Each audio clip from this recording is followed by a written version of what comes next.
As U.S. Attorney in the New Jersey District in the George W. Bush administration. He was elected New Jersey Governor in 2010, re-elected in 2014. Governor Christie, welcome to the Soapbox. All right, good morning. All right, no speech from me this morning. I want your questions. I want all 20 minutes to be your questions, not you hearing some speech from me. So let's get to your questions. The lady in the Cubs hat.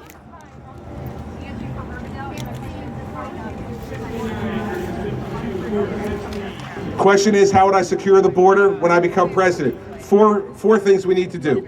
First is, in the urban areas around the border, we need to build a wall or a fence in those urban areas because they're very heavily populated, and that's the best way to do it. Second, we need to put FBI agents, DEA agents, and ATF agents in with our Border Patrol agents to interdict the drugs and the guns that are coming across our border. They're the ones that are best at it. We need to put them there. Third, we need to use electronic surveillance. We're using drones all over the world. We should use them on the southern border with cameras and other surveillance to make sure that we put our human resources, our Border Patrol officers and others in the right places, in the places that are difficult to patrol on foot. And fourth, and I think most importantly, is every employer in America has to use E-Verify. The reason these folks are coming across the border is to work. And if they know that you cannot be employed in this country if you're not here legally, then they're not going to come because they're only coming for a job. And here's what we need to do to the employers, because they're part of the problem too. You know, they need to be fined double whatever their profit is from hiring cheaper illegal labor. And if we do that, we do those four things, that's going to secure the border, and then we can move forward and grow in our economy in this country and not worry about that problem. But be careful, don't go for just one easy answer. This is a tough problem. We haven't solved it for 30 years. Let's use all four of those tools to do it really effectively and really efficiently. I enforced the law in New Jersey for 7 years as the U.S. Attorney, and now for nearly 6 as the Governor. When I get to the White House, I will know how to enforce the law at the southern border. All right. Yes, ma'am, back there in the purple shirt.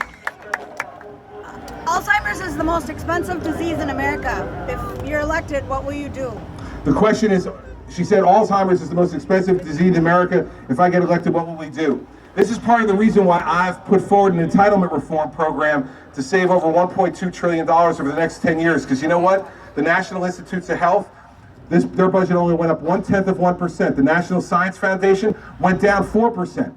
We're not spending money on what we need to spend to improve the quality of people's lives. We need to partner with the private sector and the government through the NIH to say we can find a treatment and a cure for Alzheimer's, extend people's lives and make the quality of their life better. But that's only going to happen if we do two things. One, the government has to invest, but also we need to protect the pharmaceutical companies in this country as well. They're spending a lot of their private money to try to come up with cures and treatments as well, and then we let people steal their intellectual property. We can't let that happen. We can't let China or any of the other countries do that. So I would protect our pharmaceutical companies and their hard work that they're doing, and then increase the budget for the National Institutes of Health and the National Science Foundation so we can get these great doctors and scientists in the United States to have Alzheimer's be the next place where we bring an effective treatment and a cure. We all need that. We need that for our loved ones, and we need that to make our country a better and more productive place. Yes, ma'am.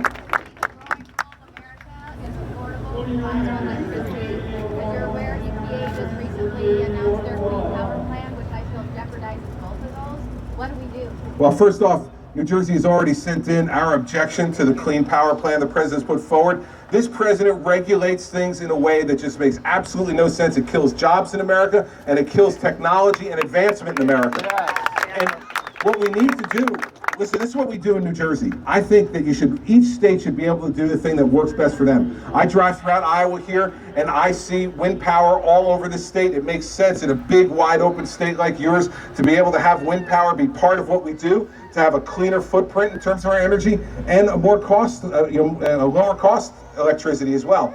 In New Jersey, though, you know, we're the most densely populated state in America. 8.9 million people in that little space, right? And so if we started to put windmills in New Jersey, there'd be a riot. So we're not going to do that, all right? But here's what we're doing in New Jersey. Here's the bet you're going to win tonight. When you go to one of these states, go over to the 27-degree beer, sit up on the bar and say to somebody, name the top 3 states in America in solar energy production. Well, they'll get the first 2, because the first 2 are California and Arizona. But you're going to win on number 3, because number 3 is the Garden State of New Jersey. Solar power works in our state. You don't need as much space for it. And so 53% of our electricity in New Jersey comes from nuclear. We use natural gas, and we're the third largest solar producer in America. You know what that means? We've reached our 2020 clean air goals already without this intervention from the Obama EPA that is killing jobs and killing opportunity in our country. As president, we'll take exactly the same approach, empower all of you to come up, what's the best solution in Iowa? Go ahead and do it. If it's best for Iowans, then it's good for the rest of the country as well. Let New Jersey do what they do, and all the other 48 states do what they do as well. All right. In the back, the lady with the blue hat. Okay, what are you going to do for the undocumented immigrants living, the 11.8 million people living here now? When will they receive citizenship? Well, if I'm president of the United States, I don't think anybody who knowingly came here illegally should become a citizen. I just don't believe they should become a citizen. And I think American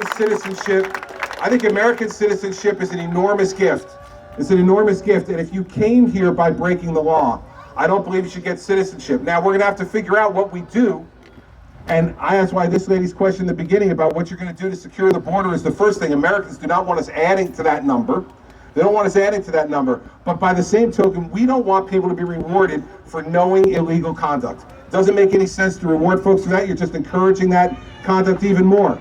So that's what I would do as president, and we would work to make sure that the folks that are here are treated fairly. Sure. Citizenship now! I can start. You're a big supporter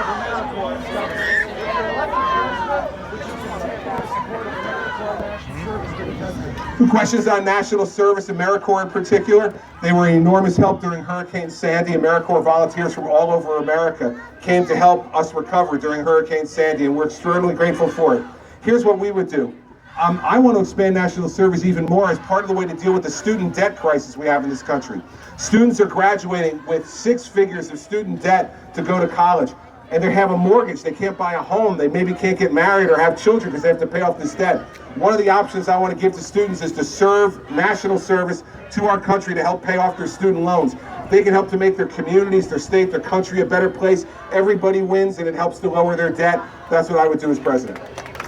Yes, sir. Superman. Thank you for standing up for Iowans as far as the renewable standards goes, renewable fuel standards.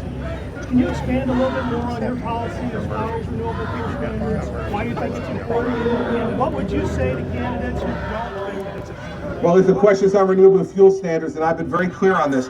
And it goes right in coordination with this lady's question here. We need more options, not less in America. We need more options for energy to make energy more affordable. That's going to help us to build more manufacturing jobs and have more people employed in this country. Here's the thing. On renewable fuel standards, we should enforce the laws that's on the books now. The law's there. And it's this Obama administration that refuses to enforce the law on renewable fuel standards. The law should be enforced here. And here's what I say to other candidates. Make up your mind. Don't say one thing in Iowa, say something different in New Hampshire and something different in South Carolina. You got a position, tell the people of the country what your position is. I'm for more options in energy. I'm for the renewable fuel standard, and that won't change. And when I'm president, we will enforce the law that's on the books, all the laws that are on the books. Thank you. Yes, ma'am. The question is, what's the plan to curb the influence of big money? Here's the thing. We've tried every different law and different way, and here's the problem. Lawyers write these laws, then we hire lawyers to figure out how to get around the laws they just wrote. And we find a way to do it every time. Here's what I would do. Let anybody donate any amount of money they want to donate to any candidate, but they have to reveal that in 24 hours on the internet.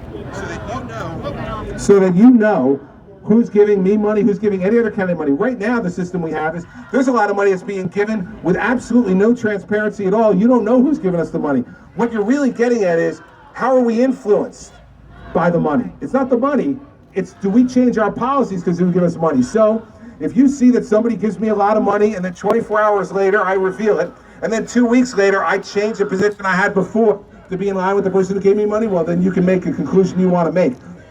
We're always going to end up having money involved in politics. There's 330 million people in this country. We've got to communicate to them effectively to try to get elected. So let's take all of the curtains away from it and make me responsible too. Because if I get the money, I have to spend the money, and I'm responsible. Right now, these super PACs and other groups, I'm not even responsible, nor is any other candidate, for what they say. You should be able to hold us responsible. And that's the way I would fix it. Yes, ma'am, right there.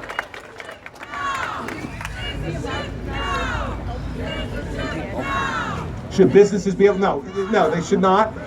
Listen, we have a system of laws in this country, and those laws need to be followed. And the fact is that religious organizations should be protected from having to do anything that violates their religious beliefs as a religious organization. They should be protected. But other businesses who want to do business, they should have to be able to do business under the laws of our country. When I take an oath of office as governor, my oath of office is to enforce the laws of the state of New Jersey, not the laws I like or the laws that I agree with, but all the laws. And if we don't want to have a country of men and women, but a country of laws where everyone's treated equally, that's what we need to do. And so religious organizations absolutely should be protected.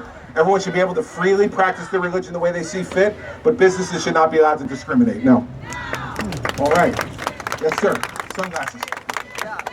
So with the example of the research that's FDA approved going on from an organization like MAPS, will you continue to allow science to prevail for research on marijuana, or will you continue the drug war as it continues to be expensive and fail?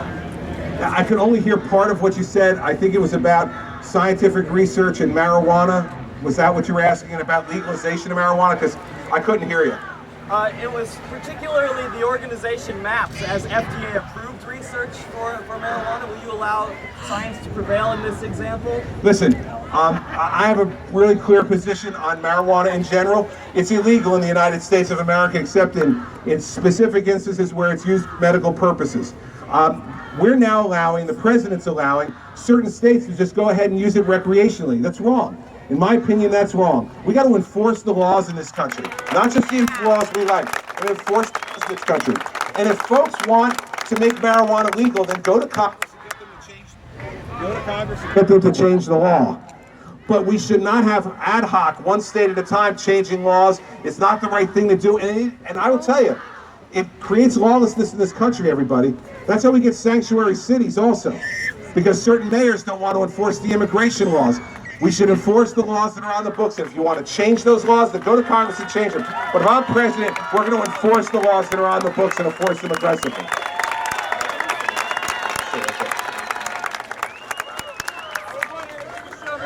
Down your fundraising techniques and you go get money from all the corporations. Well, that's a really interesting kind. You know, this is a wise guy. This is a wise guy who forgets that I'm from New Jersey. You're minor league compared to what I deal with most of the time, brother. So anyway,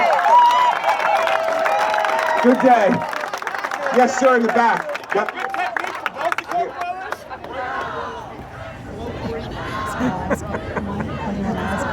I heard you say something about China and Russia, but a little bit louder. Let's move up a little. There you go. Right now we're seeing slow creep by Russia and China to expand their influence militarily in the world. What do you think we need to do as the United States to maintain our place in the world? He asked about Russia and China slowly getting more influence in the world. What would I do to change it? Listen, first thing is, this president has been the weakest president on foreign policy that we have had in my lifetime. He makes Jimmy Carter look strong. And the fact is, here's what I do. First thing is, we need to make sure that we do more military exercises in Eastern Europe. We need to put missile defense back in Poland to make sure that the Russians understand they've taken Crimea, they're in Ukraine now. No further. No further for Russia than what they've done already, and Mr. Putin needs to understand that there'll be a president who will not put up with his adventurism around the world. And in China, they're building these military islands, artificial islands in the South China Sea to try to make sure that they restrict shipping lanes. We don't want the Chinese to control that. Those are free, open international waters. So we need to rebuild our military.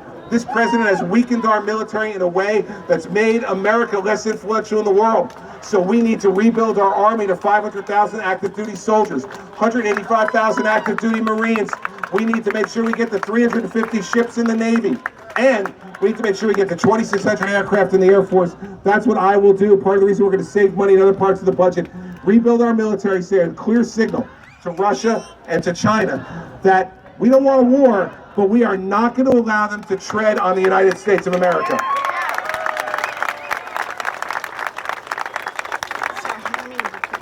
Past week, the stock market took a huge plunge. A lot of them with China devaluating their dollar or their money. What are you going to do to prevent that in the future? A lot of Americans probably lost quite a bit of money in their IRAs, their 401ks because of China. What are you going to do to bring jobs back to America and to strengthen our employment numbers? Well, he asked about the economy, the drop of the stock market this week, the devaluation of the Chinese currency. There was a lot in there. Here's what we'll say. To strengthen our economy, we don't need to worry about China. We need to worry about what's happening in the United States of America. Our taxes are too high. The tax code is rigged for the rich, not for everyday working folks. We need to get rid of all these loopholes and these exceptions. And what we need to do is just keep two of them. Home mortgage deduction and the charitable contribution deduction. And then lower our rates to 28% on the high end and 8% on the low end. Let people keep more of their own money, invest it the way they want. Lower our corporate tax rates as well and get rid of their deductions so we can start creating jobs again. And there's $2 trillion offshore. They won't send back because Barack Obama wants to tax them to death. I'd give them a one-time chance to come and bring that money back in as long as they were investing it in American jobs, get jobs going again so our kids get out of school and can be employed and work hard.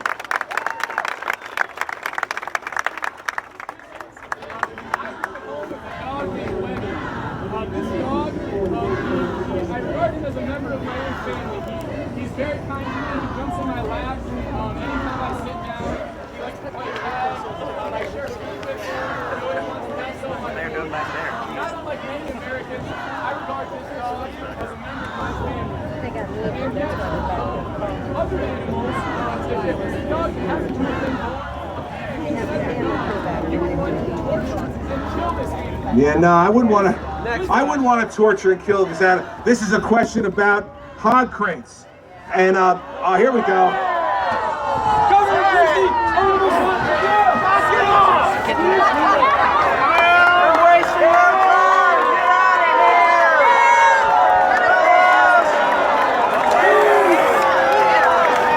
Well,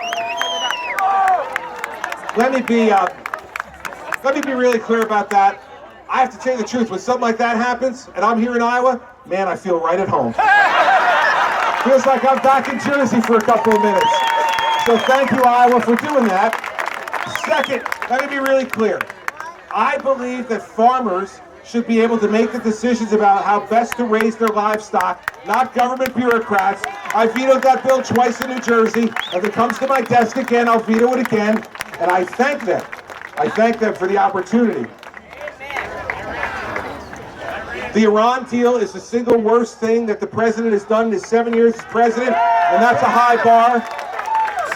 We cannot permit Israel to be threatened by Iranian nuclear weapons. We cannot permit the United States to be threatened by Iranian nuclear weapons. If I were president of the United States, I would have walked away from that table and told the Iranians when they were serious, come back and talk to me. And when I am president, the Iranians will know, including the Ayatollah, that there's a new sheriff in the Oval Office. I mean what I say, and I say what I mean, and the Ayatollah would know that too.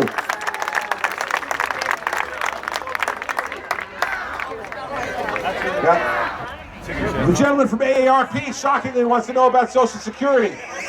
Let's remember something. Harvard and Dartmouth just did a study, said in 7 to 8 years, Social Security will be broke. We can't allow that to happen. Social Security is there to make sure that our elderly who pay into the system, play by the rules and work hard, don't grow old in poverty, don't have to choose between heat and rent and food. So here's what we need to do. We're all living longer. We're all living longer. Women live to 83 years old now in America on average. Men live to 79. I see this lady smiling. We're catching up. Don't worry, the men are coming. We were back 6 years before, so we need to raise the retirement age 2 years, but we can phase it in over 25 years. That's 1 month increase a year for 25 years. It'll help our kids and our grandkids have Social Security, be there for them. And for the wealthiest Americans, they don't need to get a Social Security check. They don't need to do it. The alternative is to raise taxes on everyone. Why would we want to give more money to the government for Social Security when they already lied to us and stole from the trust fund? No more money for the government. Fix the benefits and make Social Security secure.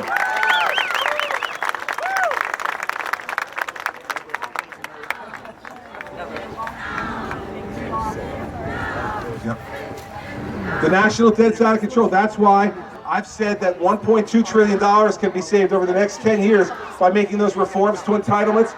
And in New Jersey, as governor, I cut over 800 programs out of the budget and vetoed more spending, line item veto more spending than any governor in New Jersey history. I will take the same approach as president. We'll control spending on entitlements, we'll control spending in other areas, and we'll invest more in research, and we'll invest more in our military to make us the economic power of the world and the military power of the world, the way we are now, the way we should be for the next generations to come. They're telling me my time is up. I'm going to be all around, ask me questions all day today. I love the Iowa State Fair and love all of you. Thanks for your warm welcome. I appreciate it.